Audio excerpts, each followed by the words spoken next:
Hello friends, my name is Ashish Nagrath. I am Director Global Voice, a leading training and management consulting company.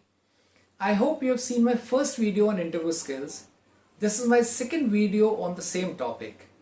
In this video, I am going to share with you different kinds of question categories that are there in any interview. Before we start preparing for any interview, it is very important to understand what are the kind of questions that can be asked so that we prepare accordingly. Now, at the basic level, the interviewer tries to evaluate you on different parameters. Now, these are, he would like to evaluate you in terms of your personal profile and personality, your knowledge and learnability, your project experience, and your life skills. So these are the four broad parameters on which you're going to be evaluated. To do this, I normally would divide the questions into 5 different categories. So these 5 categories are: first, general questions; second, knowledge-based questions; third would be your skill or experience questions; fourth are life skill questions; and fifth are intellectual or tricky questions. So let's try and look at what is there in each category. Now let's start with the general category questions.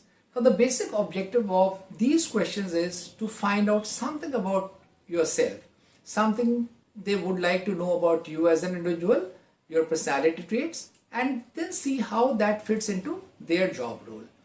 Now let's understand what are the kind of questions that they may ask under this category.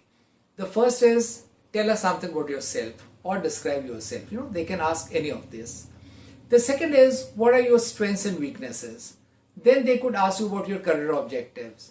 Then they may ask you, okay, now where do you see yourself 5 years from now or maybe 10 years from now? Then they may ask you, okay, what has been your biggest achievement till date?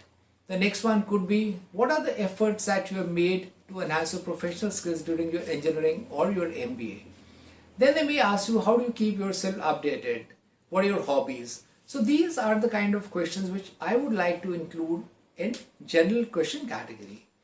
Now let's look at the second category in this, which is called knowledge-based questions. Now the basic objective of asking you knowledge-based questions is to check your subject knowledge. That's the basic objective of the interviewer. Now let's take a few examples pertaining to both engineering and MBA streams. Let's say you are a student of computer science or IT. Then you may be asked, okay, now what are the applications of IoT or Internet of Things in the industry today? What do you think is going to be the future of IoT? Then they may ask you about the difference between artificial intelligence and machine learning. What is common between these, and what is the difference between these two areas? For mechanical engineering students, you may be asked, okay, what is the gear ratio? What is 4D printing, and how do you think it is going to change the face of the industry in future? For electronics engineering students, they may ask you something on RF, or they may ask you different types of modulation techniques that you have. For MBA students, they may ask you things like, for example, social media. How is social media marketing different from conventional marketing? What do you think is the future of print media as an advertising platform? So I'm just sharing with you some of the examples so that you understand what are the kind of questions that may be asked as a part of your knowledge testing.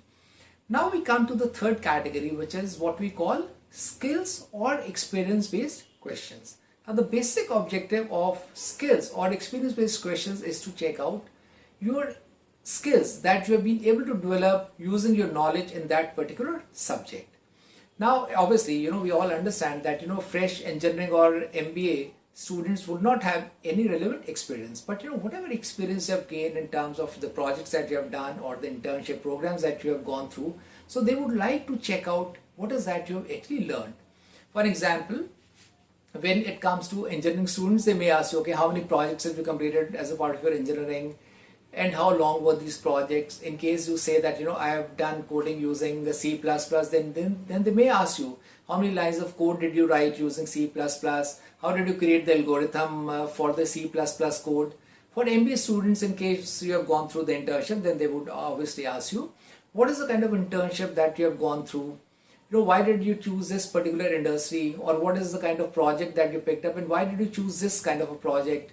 So what did you learn from this particular project? Because they want to check out what is that you have been able to do as a part of your internship or your projects. Fine. Now we come to the fourth question category, which is what I call the life skill questions. as I have shared with you previously also, life skills are very, very important in today's world. In fact, as you grow, your life skills will become more important as compared to your hard skills or your functional skills.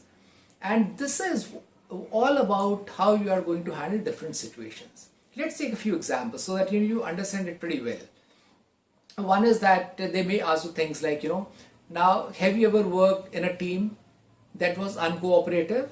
In case you have, then can you describe some actions that you took so that you could get your work done from that kind of a team?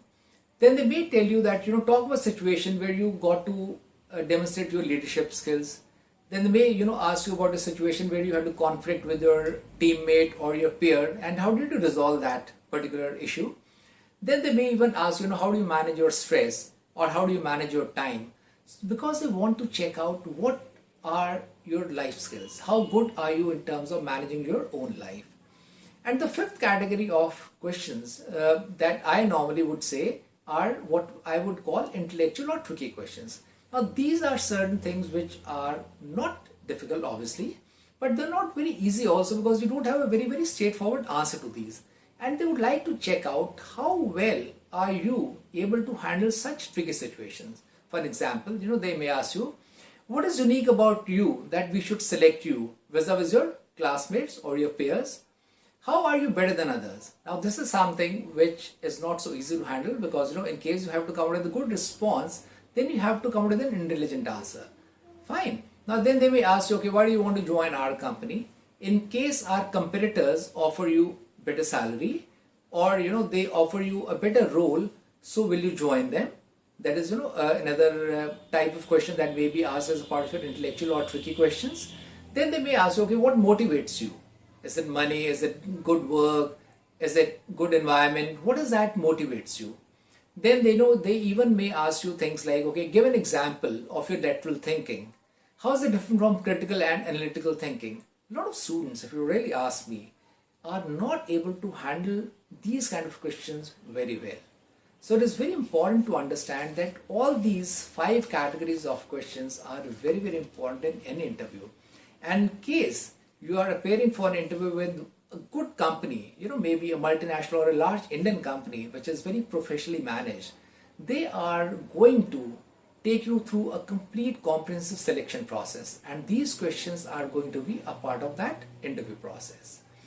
After having said this, I would like to share with you that in my next video, I would actually pick up frequently asked questions and how do we actually handle them. So watch out for my next video. In case you have found this video useful, please share it with others and please like it, and you can also subscribe to our channel Global Voice. Thank you for watching this. Thank you so much.